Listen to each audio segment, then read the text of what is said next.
Hello everyone, welcome back to my channel. कैसे हो आप सभी? आई एम श्योर कि आप सभी लोग ठीक होंगे। तो चलिए हम लोग स्टार्ट करते हैं आज का नया वीडियो। आज के वीडियो में हम लोग डिस्कस करने वाले हैं criteria of a good research, यानी कि एक अच्छी रिसर्च के लिए क्या क्या क्राइटेरिया होता है। ठीक है, रिसर्च तो बहुत सारी होती है, लेकिन ज़रूरी नहीं है कि हर एक रिसर्च सही हो और जो एक साइंटिफिक और सिस्टमेटिक प्रोसेस होती है उसके अकॉर्डिंग की गई हो।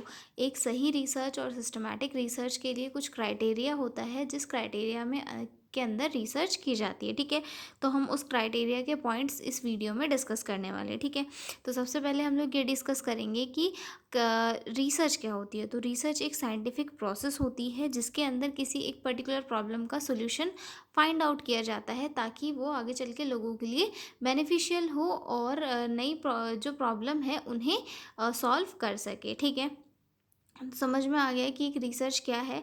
और एक रिसर्च अच्छी होने के लिए उसमें क्राइटेरिया क्या होना चाहिए कि जो रिसर्च है सिस्टमैटिक होनी चाहिए, वैलिड होनी चाहिए, रिलायबल होनी चाहिए, इथिकल होनी चाहिए और साथ ही साथ उसकी फील्ड से रिलेटेड होनी चाहिए। ठीक है, और किसी पर्टिकुलर की जो रिसर्च है उसकी कॉपीड नहीं होनी चाहिए। ठीक है, तो मैंने यहाँ पे पॉइंट्स में लिखे हैं एक criteria for a good research. हम पहले उनको पढ़ेंगे, उसके बाद हम उन्हें डिटेल में डिस्कस करेंगे। ठीक है, और हाँ, अगर आपको पीडीएफ नोट्स की रिक्वायरमेंट हो तो डिस्क्रिप्शन में मेरा मेल दिया हुआ है, उस पर कॉन्टैक्ट करके आप लोग पीडीएफ नोट्स ले सकते हो। तो चलिए हम लोग डिस्कस करते हैं criteria of a good research. ठीक है, सबसे फर्स्ट आती है इसमें clarity of purpose, then second आता है रिलेवेंस, थर्ड आता है logical and systematic, then fourth आता है based on empirical evidence, then fifth आता है valid and reliable, then sixth आता है एथिकल, देन सेवन्थ आता है objective and unbiased, and eight eighth आता है एक्यूरेसी, देन नाइन्थ आता है जनरलाइजेबल, देन टेंथ आता है रेप्लिकेबिलिटी, देन 11th आता है use of appropriate tools and methods, then आता है कंट्रीब्यूशन टू नॉलेज। ठीक है, तो ये सारे जो है क्राइटेरियाज है जो एक अच्छी नर्सिंग रिसर्च के या फिर एक रिसर्च के होने चाहिए, जो एक रिसर्चर ने अपनाना चाहिए। ठीक है, अब हम सारे पॉइंट्स को जो है डिटेल में पढ़ेंगे। ठीक है, क्लैरिटी यानी कि जो नर्सिंग रिसर्च है उसने क्लियर होना चाहिए। ठीक है, मतलब कि जो भी रिसर्चर स्टडी कर रहा है उसे अपने टॉपिक को क्लियर रखना चाहिए और उसके पर बेस्ड रिसर्च को करना चाहिए। ठीक है, द पर्पस और objective of research must be clear and specific, यानी कि जो भी ऑब्जेक्टिव है, पर्पस है रिसर्च के, वो क्लियर होने चाहिए, स्पेसिफिक होने चाहिए। ठीक है, the researcher should be know what is being studied and why, और रिसर्चर को ये क्लियर होना चाहिए कि वो किस पर्टिकुलर टॉपिक की स्टडी कर रहा है और इस टॉपिक की स्टडी करने से उसे क्या फाइंड आउट होगा, कौन से आंसर को वो ढूंढेगा और साथ ही साथ कौन से बेनिफिट्स उसे उस रिसर्च के थ्रू मिलेंगे। ठीक है, फॉर एग्जांपल के लिए to find the effect of health teaching on hand hygiene among students, यानी कि स्टूडेंट्स के ऊपर हम लोग हेल्थ टीचिंग और हैंड हाइजीन से रिलेटेड अगर रिसर्च कर रहे हैं तो इसमें हमें क्लियर है कि हमारा एम क्या है, हमारा जो रिसर्च है उससे हमें क्या बेनिफिट्स मिलने वाले हैं। ठीक है, तो ऐसे ही हर एक रिसर्च का जो पॉइंट ऑफ व्यू है वो क्लियर होना चाहिए कि वो रिसर्च क्यों हो रही है और उसके क्या क्या बेनिफिट्स है। ओके, तो अगला पॉइंट आता है रिलेवेंस। ठीक है, the research problem should be relevant and useful to nursing और सोसाइटी। ये पॉइंट हमारे नर्सिंग से रिलेटेड है, यानी कि हमारी जो नर्सिंग सोसाइटी में अगर कोई पर्सन रिसर्च कर रहा है तो उसकी रिसर्च का प्रॉब्लम जो है नर्सिंग सोसाइटी से ही रिलेटेड होना चाहिए, ताकि उस प्रॉब्लम को जो है वो अपनी फील्ड में यूज़ कर सके। ठीक है,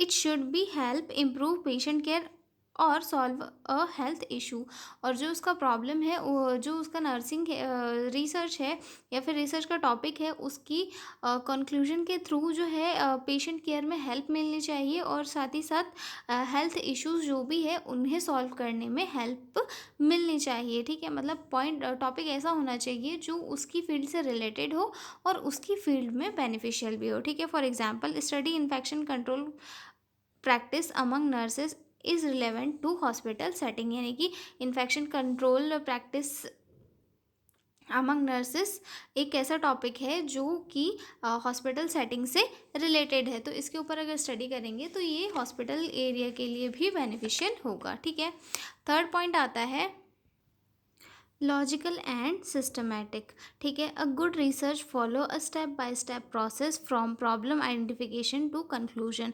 the process should be organised and logical not random. जो प्रॉब्लम होनी चाहिए, रिसर्च की जो प्रॉब्लम होती है वो मतलब रिसर्च का एक टॉपिक होता है कि किस पर्टिकुलर प्रॉब्लम को सॉल्व करने के लिए रिसर्च की जा रही है। ठीक है, तो जो रिसर्च का जो प्रॉब्लम होना चाहिए वो लॉजिकल होना चाहिए और ऑर्गेनाइज्ड होना चाहिए, ताकि उसका आंसर इजीली फाइंड आउट किया जा सके। ठीक है, और जो एक अच्छी रिसर्च होती है वो स्टेप बाय स्टेप होती है। उसमें पहले प्रॉब्लम का आइडेंटिफिकेशन होता है कि पर्टिकुलर प्रॉब्लम किस चीज़ से रिलेटेड है, और उसके बाद उसका सॉल्यूशन निकाला जाता है, देन कंक्लूजन निकाला जाता है। ठीक है, तो एक जो अच्छी रिसर्च होती है वो लॉजिकल और सिस्टमिक होती है, जो स्टेप बाय स्टेप आगे बढ़ती जाती है। ठीक है, अगले पॉइंट आता है based on empirical evidence. Empirical means based on real observation और data, not on a personal opinion.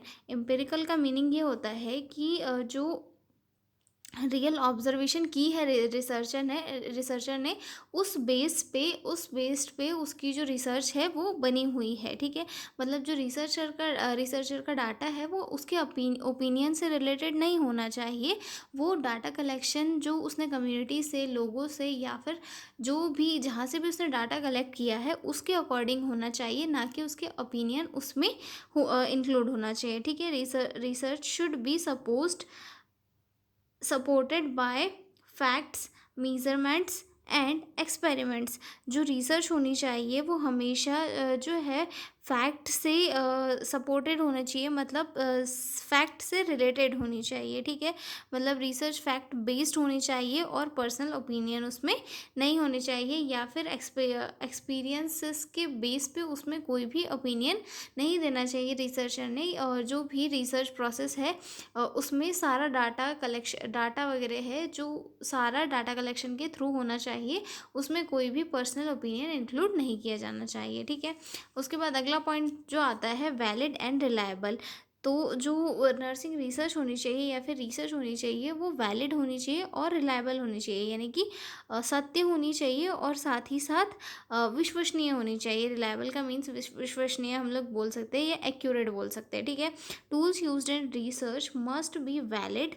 मतलब जो टूल्स हम लोग रिसर्च में यूज़ कर रहे हैं वो वैलिड होना चाहिए और रिलायबल होना चाहिए, यानी कि एक्यूरेट होना चाहिए, कि हर बार अगर हम उन टूल्स का यूज़ कर रहे हैं तो उनका पर्टिकुलर आंसर एक जैसा आना चाहिए, सिमिलर। और जो टूल्स है उन्हें वैलिड होना चाहिए। ठीक है, कि वो जिस पर्टिकुलर टॉपिक को जो है पर्टिकुलर टॉपिक के ऊपर स्टडी कर रहे हैं उसी को उसने मेज़र करना चाहिए। ठीक है, to ensure the result are true and dependable. यानी कि अगर जो टूल्स है वो रिलायबल और वैलिड होंगे तो जो कंक्लूजन आएगा या फिर रिजल्ट आएगा वो सही होगा और उसमें कोई भी गलती होने के चांसेस कम होंगे। ठीक है, अगला पॉइंट आता है ऑब्जेक्टिव एंड अनबायस्ड। ठीक है, तो जो नर्सिंग रिसर्च है या फिर रिसर्चर है वो उसने अपनी कोई भी पर्सनल फीलिंग्स को अलाउ नहीं करनी चाहिए अपनी रिसर्च में या फिर अपने ओपिनियन को, क्योंकि हो सकता है कि इससे स्टडी अफेक्ट हो जाए। ठीक है, the researcher should not allow personal feelings और opinion to affect the study. Data should be interpreted fairly and honestly. ठीक है, तो जो रिसर्चर होता है उसने इथिकल प्रिंसिपल्स को फॉलो करनी चाहिए, मतलब कि अपने जो भी ओपिनियंस है, थॉट्स है, या फिर अपनी जो भी फीलिंग्स है उससे अपनी रिसर्च को कभी भी कनेक्ट नहीं करना चाहिए, क्योंकि हो सकता है इससे डाटा में या फिर कंक्लूजन में कुछ गलतियाँ आ सके। ठीक है, for example nurse researcher should not favour her own department while collecting hospital data. मतलब अगर कोई जो नर्स है उसने वो पूरे हॉस्पिटल के ऊपर अगर रिसर्च कर रही है तो उसने सिर्फ अपने ही डिपार्टमेंट को लेकर जो है ज़्यादा डिटेल में नहीं करना चाहिए। सारे हॉस्पिटल को लेकर उसने प्रॉपर स्टडी करना चाहिए, सिर्फ अपने डिपार्टमेंट के ऊपर प्रॉपर स्टडी नहीं करना चाहिए। इससे क्या होगा कि उसके डिपार्टमेंट की एक का जो है रिसर्च में ज़्यादा ये हो जाएगा, मतलब डाटा इसमें ज़्यादा ये हो जाएगा और वो पूरे हॉस्पिटल के लिए जनरलाइजेबल नहीं बच जाएगा, ठीक है, उसका कंक्लूजन जो भी निकलेगा, ठीक है। उसके बाद हमारा अगला पॉइंट आता है इथिकल, यानी कि जो रिसर्च है उसने इथिकल होना चाहिए, ठीक है। Research must be follow ethical standard, यानी कि जो इथिकल प्रिंसिपल्स होते हैं उन्हें रिसर्च ने हमेशा फॉलो करना चाहिए, ठीक है। टेक इन्फॉर्म्ड कंसेंट, मतलब हमेशा वो जो रिसर्चर है उसने जो इन्फॉर्मेशन कलेक्ट करने से पहले पेशेंट से या फिर जहाँ से भी वो डाटा कलेक्ट कर रहा है उनसे जो है इन्फॉर्म कंसेंट लेना है कि भाई आपसे मैं इन्फॉर्मेशन ले रहा हूँ, क्या मैं आपसे इन्फॉर्मेशन ले सकता हूँ, आपका डाटा कलेक्ट कर सकता हूँ। उसके बाद ही जो रिसर्चर है उसे डाटा कलेक्ट करने की इजाज़त होती है, ठीक है। उसके बाद मेंटेन कॉन्फिडेंशियलिटी, और जो रिसर्चर है उसे जो भी डाटा उसने पेशेंट से या फिर कहीं से भी कलेक्ट किया है उसे हमेशा प्राइवेट रखना चाहिए, ना कि ओपन। हो सकता है इससे जो पार्टिसिपेंट्स है उनके ऊपर सोशली या फिर मेंटली कोई भी प्रेशर आए या फिर उनका कोई भी हार्म हो, ठीक है। अवॉइड हार्म पार्टिसिपेंट, मतलब किसी भी पार्टिसिपेंट को हार्म नहीं करना चाहिए, ठीक है। Ethical research build trust and professional integrity, और जो इथिकल रिसर्च है वो ट्रस्ट और प्रोफेशनल इंटेग्रिटी को बिल्ड करता है, जिससे कि रिसर्च और ज़्यादा बेहतर बनती है, ठीक है। अगला पॉइंट आता है हमारा एक्यूरेसी, ठीक है। Data collection and analysis must be done carefully to avoid mistakes. Data collection और एनालिसिस हमेशा जो है एक्यूरेटली होना चाहिए ताकि उसमें कोई भी मिस्टेक ना हो और उसका जो कंक्लूजन है वो बेहतर निकले, ठीक है। Use correct tools and accurate recording methods, हमेशा जो है एक्यूरेट जो मेथड है उनका यूज़ करना चाहिए, टूल्स का यूज़ करना चाहिए, जैसे क्वेश्चनरी हो गई, रेटिंग स्केल्स हो गई, ताकि जो डाटा है वो सही और सटीक हो सके, मिल सके, ठीक है। जनरलाइजेबिलिटी होनी चाहिए, the result should be applicable to a large population, not just a sample study. जो भी रिसर्च के थ्रू जो कंक्लूजन आता है, जो उसका निष्कर्ष निकलता है वो जनरलाइजेबल होनी चाहिए, यानी कि लार्ज पॉपुलेशन नंबर के ऊपर उसे अप्लाई किया जाना चाहिए, मतलब कर सके ऐसा जो निष्कर्ष है वो निकलना चाहिए, क्योंकि अगर कम पॉपुलेशन के ऊपर करेंगे तो वो स्टडी किसी काम के नहीं रह जाएगी। तो जो भी रिसर्च स्टडी का निष्कर्ष आना चाहिए वो जनरलाइजेबल होना चाहिए, ताकि उसे जो लार्ज पॉपुलेशन है उनके ऊपर अप्लाई किया जा सके, ठीक है। Finding on 100 patient should be also true for other similar patient, okay. अगला पॉइंट आता है हमारा use of appropriate tools and method, the instruments and methods and used for data collection should be appropriate, simple and suitable for the study type. जो भी tools और methods use की जा रही है रिसर्च के लिए वो अप्रोप्रिएट होनी चाहिए और सूटेबल होनी चाहिए कि वो किस टाइप की स्टडी कर रहा है और किस तरीके से स्टडी हो रही है, तो वहाँ पे प्रॉपर तरीके से जो टूल्स है उनका यूज़ किया जाए, ठीक है। अगला पॉइंट आता है contribute to knowledge. A good research should be add something new information, new idea और new approaches. It should be improve nursing education practice और एडमिनिस्ट्रेशन। जो भी रिसर्च हो रही है उसमें हमेशा नए आइडियाज़ और जो नए कॉन्सेप्ट है उन्हें लाना चाहिए, ताकि जो नए डेवलपमेंट्स है या फिर एजुकेशन है वो इम्प्रूव हो सके। क्योंकि जब रिसर्च होती है तो उससे बहुत सारे टॉपिक सामने आते हैं, नई नई इनोवेशन सामने आती है, तो उन सारे टॉपिक को जो एक रिसर्चर है उसने अपनी रिसर्च में इंक्लूड करना चाहिए, ताकि वो एक बेहतर से बेहतर रिसर्च को प्रोवाइड करा सके और साथ ही साथ अपनी जो डेली प्रैक्टिसेस है उसे भी प्रमोट कर सके, ठीक है। उससे क्या होगा कि हेल्थ एजुकेशन प्रैक्टिसेस और एडमिनिस्ट्रेशन ये सारी चीज़ें इम्प्रूव हो सकेगा, ठीक है। तो ये था हमारा question characteristic of good research. तो मिलते हैं अगले वीडियो में एक नए क्वेश्चन के साथ, और अगर आपको पीडीएफ नोट्स की रिक्वायरमेंट हो तो डिस्क्रिप्शन में मेरा मेल दिया हुआ है, उस पर कांटेक्ट करके आप लोग पीडीएफ नोट्स ले सकते हो। तो मिलते हैं अगले वीडियो में, तब तक के लिए बाय बाय।